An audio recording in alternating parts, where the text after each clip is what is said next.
Hi guys, today we're going to talk about Act 3, and I want to share with you the stream on the uh, on Classroom, just so you can see where I'm posting all the information. I'm doing it this way so you don't get confused, and I want you to have the sources right there beside what I want you to use. So if you look on Classroom, you'll see here you have the actual Word document, you have Act 3, Scene 4, Act 3, Scene 3, you have the entire Act 3 to listen to, and then you also have the hard copy. So I want to go to the hard copy today, and we are here at Act 3, Scene 1, and I want to go over what happens in Act 3, Scene 1. So Act 3, Scene 1, as we remember at the end of the Act 2, Iago was plotting against Rodrigo, Cassio, Othello, and Desdemona, and he's decided to create this fake affair. So he gives the advice to Cassio to go to Desdemona to ask for help, and that's how we begin. So we begin this act by Cassio going to Desdemona and asking for help and saying that he's really sorry, he doesn't know what happened, he can't believe that he let himself do that, and he won't do anything to fix it. As they're talking, Emilia, Iago's wife, is standing there with her. They're never alone together. And Iago and Othello are walking in from off stage, and Iago goes, "Oh, I don't like that." And Othello says, "What did you say?" And Iago says, "Oh, nothing, nothing, nothing." And he starts this idea where he asks questions and then he takes them back in order to create suspicion throughout the act. So if we go down to the midway through the beginning of Act 3, Scene 1, we have a conversation with Iago and Cassio. Iago comes in and says, "Have you not been to bed then?" Cassio says, "Why no, the day had broke before we parted. I made bold, Iago, to send in to your wife. My suit to her is that she will, to virtuous Desdemona, procure me some access." So he actually sends a message to Emilia to get permission to go and talk to Desdemona together. And Emilia says, "No problem." As we go on a little bit further, Cassio says he meets with Emilia and says, "Yeah, I beseech you, if you think it fit or maybe it be done, give me advantage of some brief discourse with Desdemona." And she said, "Sure, I am no problem." And he says, "Thank you, I'm bound to you." So as we go into Scene 2, Othello gets letters and is they're discussing the business of state. So Iago comes to him and brings him something to talk about in order to get closer to him. And then we move forward into Scene 3. And Desdemona, Emilia, and Cassio are talking. And Desdemona says to Cassio, "Be thou assured, good Cassio, I will do all my abilities in thy behalf." So she, of course, agrees to help him. They're very good friends. And Emilia is there witnessing the whole conversation.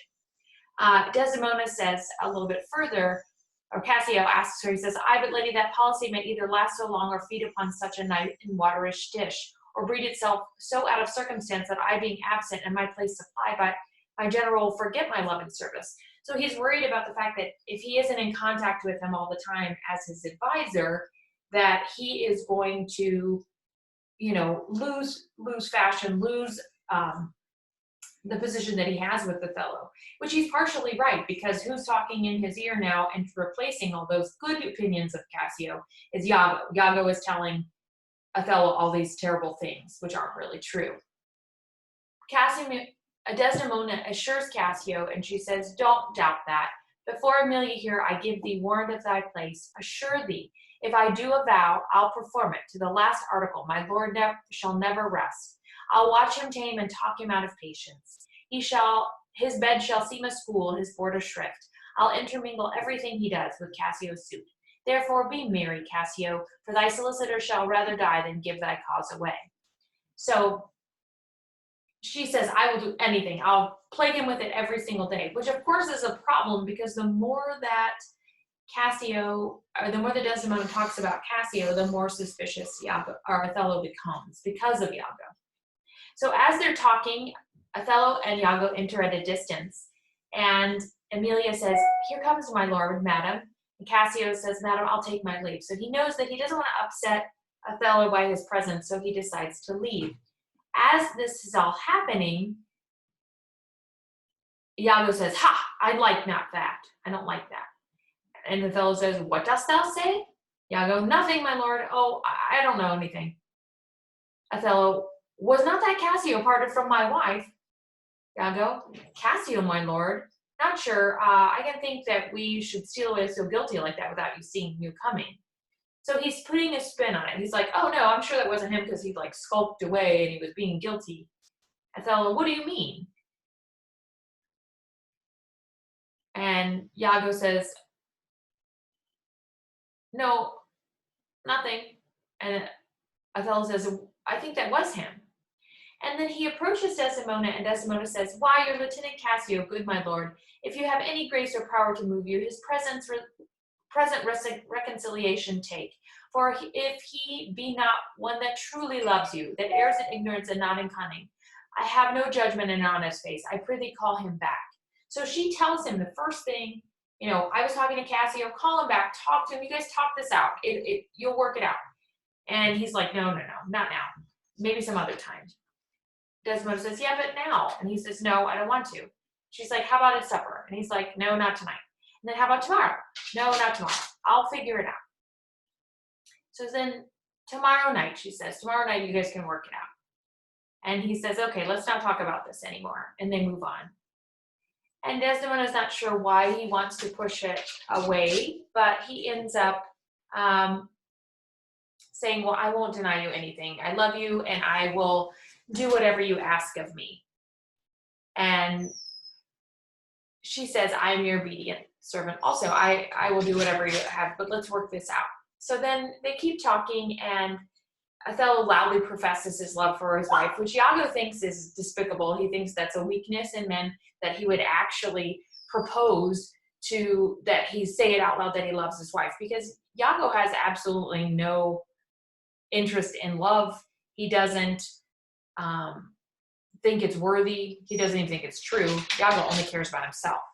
So then he starts to ask questions of Othello.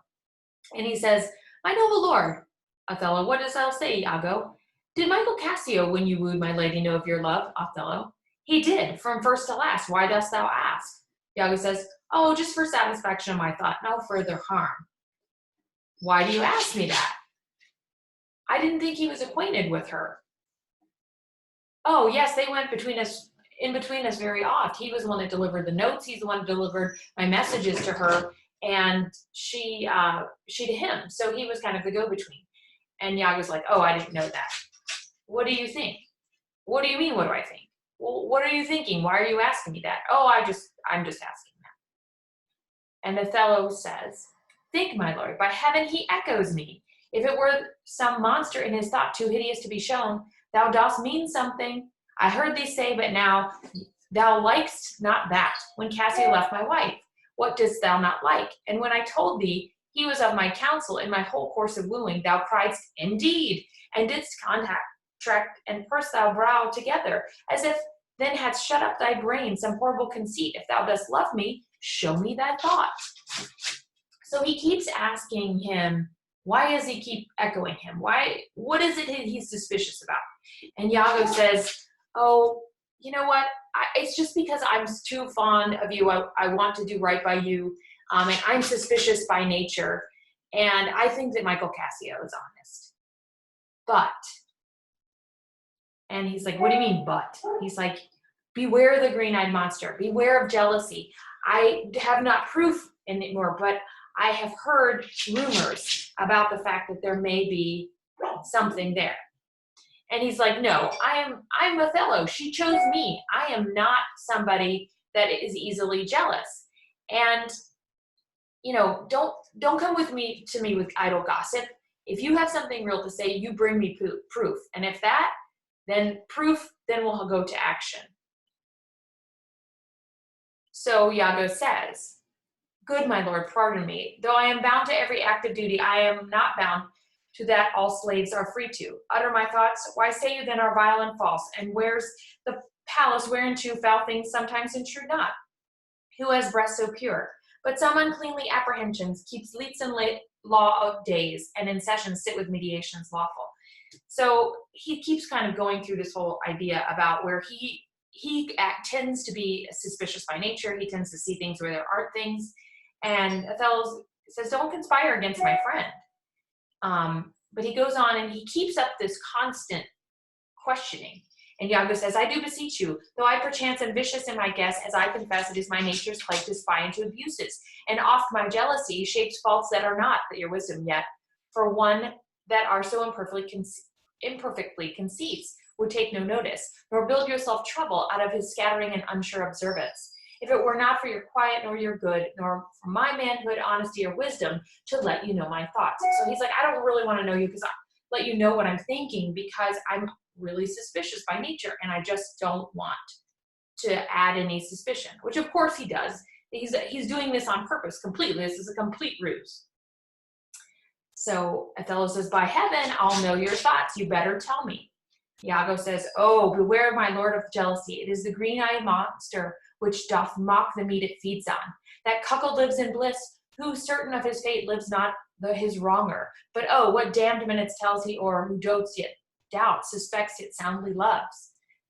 Othello's like, oh my gosh, what are you talking about? And Othello goes through and says, you know what? No, I chose her, she chose me. If I was jealous, then I would have been jealous long ago. This is a real relationship. This is a real love. And I know myself and I know my disposition.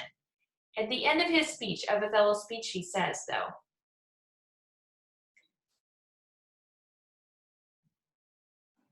you know, I'm fine. But Iago actually goes through and says, I'm glad of it, for now I shall have reason to show love and duty and bear you with franker spirit. So he's like, okay, since you're resolved, then I can tell you my suspicions because it won't matter. Of course, it does. And he says, look to your wife, observe her well with Cassio. Wear your eye thus, not jealous nor secure. I would not have your free and noble nature out of self-bounty he abused to look on. I know our country's disposition well, and Venice they do let heaven see the pranks they dare not show their husbands.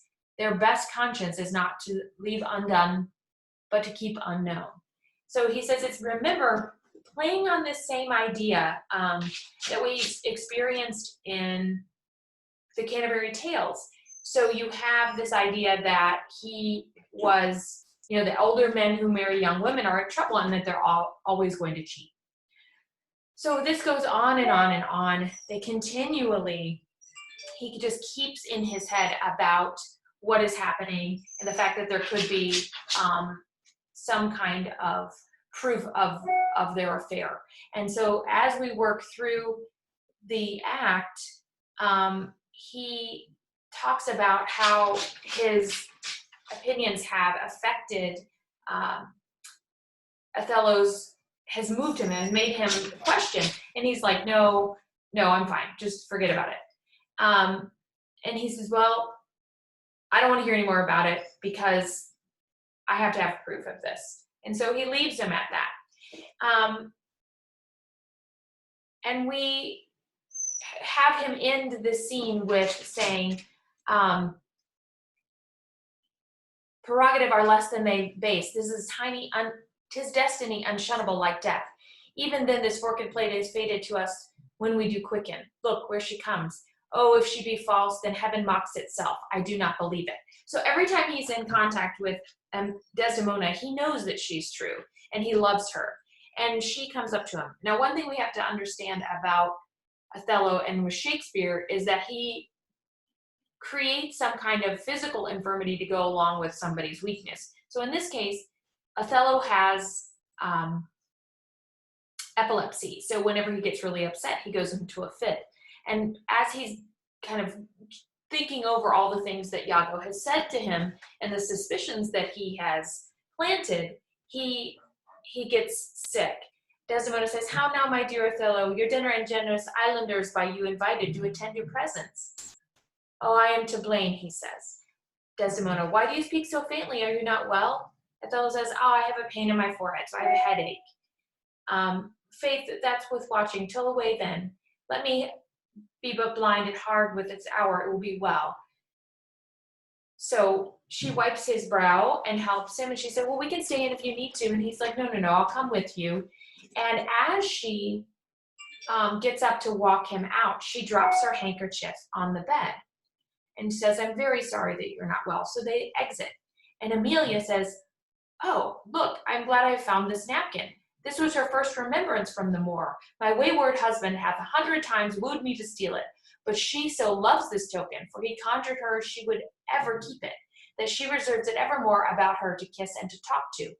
I'll have the work taken out and give it to Iago. What he will do with it, heaven knows, not I. I nothing but to please his fantasy. So she takes it and she's like, okay, I'm going to take it and I'm going to have somebody copy it and then I'm going to give it to him. And because my husband, Iago, has always wanted me to take it. And she thinks that, well, we're not sure what she thinks, but part of the fact she isn't aware of how devious Iago's plan is at this point. And she thinks that possibly he can just win favor back with the Moor or, you know, get some kind of extra credit for that. So she takes it and doesn't tell Desdemona and gives it to Iago. When she goes to see him, she's like, Amelia says, do not chide me. I have a thing for you. You have a thing for me. It's a common thing. Ha! To have a foolish wife. So he says, oh, you have something for me? Well, I have a stupid wife. So, and he treats her terribly. And so she's constantly trying to make up amends and trying to get his favor and trying to get him to be kind to her.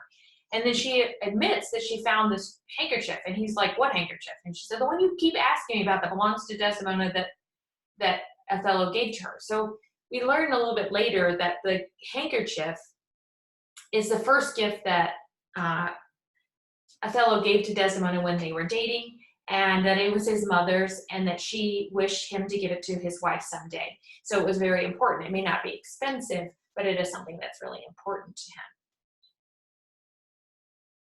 So as we get to the height of Act 3, we find out that Othello has lost his ability to sleep, and Iago actually even makes fun of that, and he says, not poppy nor mandragora, nor all the drowsy syrups of the world shall ever medicine thee to that sweet sleep which thou owest yesterday. So he's like, my poisonous words have worked in there, so you'll never know the truth. You'll never know if she's innocent or if she's not innocent, and the suspicion is just eating him up inside.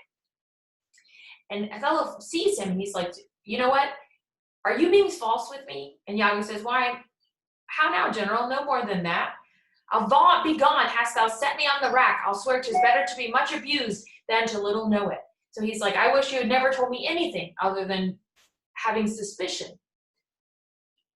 And what are you talking about? Othello says, what sense had I of her stolen hours of lust?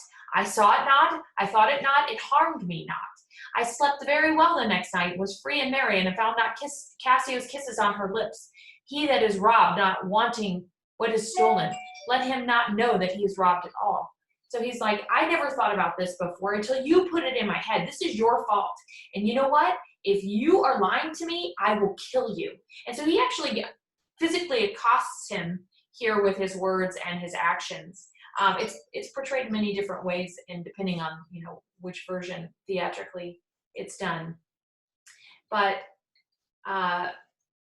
Iago gets out of it by saying, oh, well, this is what I get for being honest with you. Well, I'm not going to be honest with you anymore. And Othello says, yes, no, I want you to be honest with me, but I don't know what to think.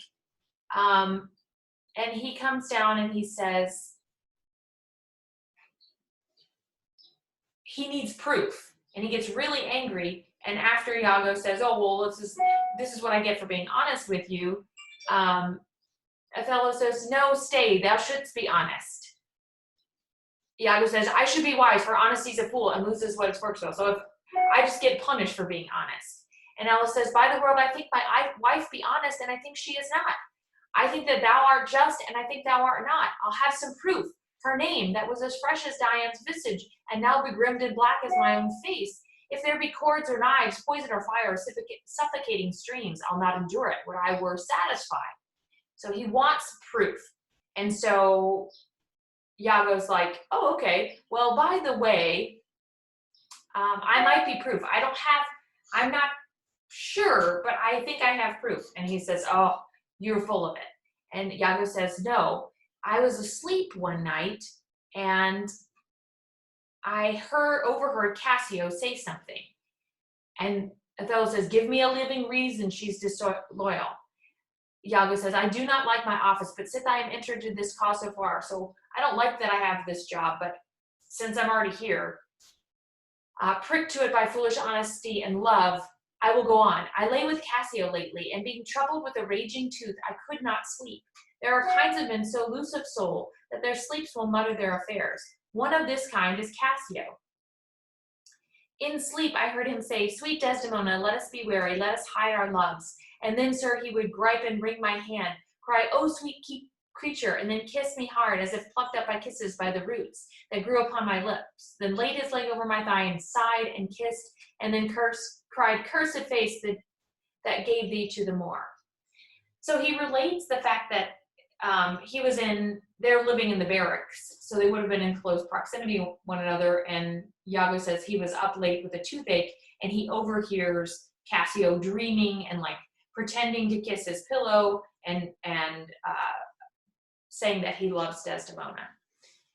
And Othello replies, oh, monstrous, monstrous. And he's like, nope, but wait a minute, it could have just been a dream. Iago says, it was just, I don't have any proof yet. And Othello says, oh, I'll tear her to pieces. And he says, no, not yet. But let me have proof. And he's like, but does she have a handkerchief? And Othello says, yeah, it was my first gift to her. And he says, well, I don't know about that, but I swear I thought I saw Cassio with it the other day. Which again, he knows very well what he's saying and the evidence that he's planting, which is completely in a different light, could completely be innocent, but because he is doing it the way that he's doing it, is making Othello suspicious. So by the end of this act, we find out that he has decided that he is going to be sure to find out about this prospect that his wife is cheating on him with Cassio. And he hides the truth. Iago does, of course. And then we end up going back where Othello actually goes to Desdemona and tries to get her to show him the handkerchief. And she's like, oh no, I do have it, but I can't show it to you now. Even though she's been looking for it just before this scene. And she's like, I don't know what I did with it. I would give a whole thing of money for it back. It's not that it's that valuable, but I'm afraid that if I don't have it, that Othello would be suspicious of me, and he's not jealous, but this would make him upset. And so that actually happens. He comes in and he gets very upset about she not having the handkerchief. And he explains the story of the fact that a magical Egyptian gave it to his mother, and it was meant to be good luck and was meant to ensure that they would have a proper marriage. But if she were to lose it, that she would be cursed. And so this is a foreshadowing of what is going to happen with their relationship. So she finally gives him, she says, just don't forget about it. You're trying to get me off the subject about Cassio. And she says, then she starts talking about Cassio, and he gets even madder because he thinks that she's mocking him and talking about somebody she's having an affair with in front of him, and it just goes bad, from bad to worse. And eventually he says, give me the handkerchief. She's like, oh, no, I will later, but not right now. And as he leaves, Amelia says, is he not jealous? This seems like a jealous man to me. And Desdemona says, I never saw this before. Sure, there's some wonder in this handkerchief. I'm most unhappy in the loss of it. Amelia says, 'tis not a year or two shows us a man. They are all but stomachs, and we all but food. They eat us hungrily, and when they're full, they belch us. Look you, Cassio and my husband. So Amelia, being jaded about her relationship and not having a good relationship with her husband, ends up talking about the fact that men just use women and throw them away when they're done with them. So we come to the end of Act 3 and find out about the fact that Amelia and Desmond are talking about the concepts of men's personality versus women's personalities, and that it's not really fair that women are always seen as negative. It's the fact that men do all these terrible things and women have to kind of put up with it and then try to still remain honest and true after their husbands have abused them. The last part of this is Bianca, and we find out about Bianca and Cassio, and she approaches him saying that she finds this handkerchief, because what happened is Iago places the handkerchief in Cassio's apartment or next to his room, and Bianca happens to find it in his room, and so she thinks he's having an affair with another woman, and that is an argument that they have, which causes Othello to think there's even more going on. And that brings us to the end of Act 3. If you have any other questions, please let me know during office hours from 1 to 3. Also, please look at all the other resources that I set for you, the Royal Shakespeare Company, and some other pieces to help further explain. Your worksheet's due by midnight. Thanks.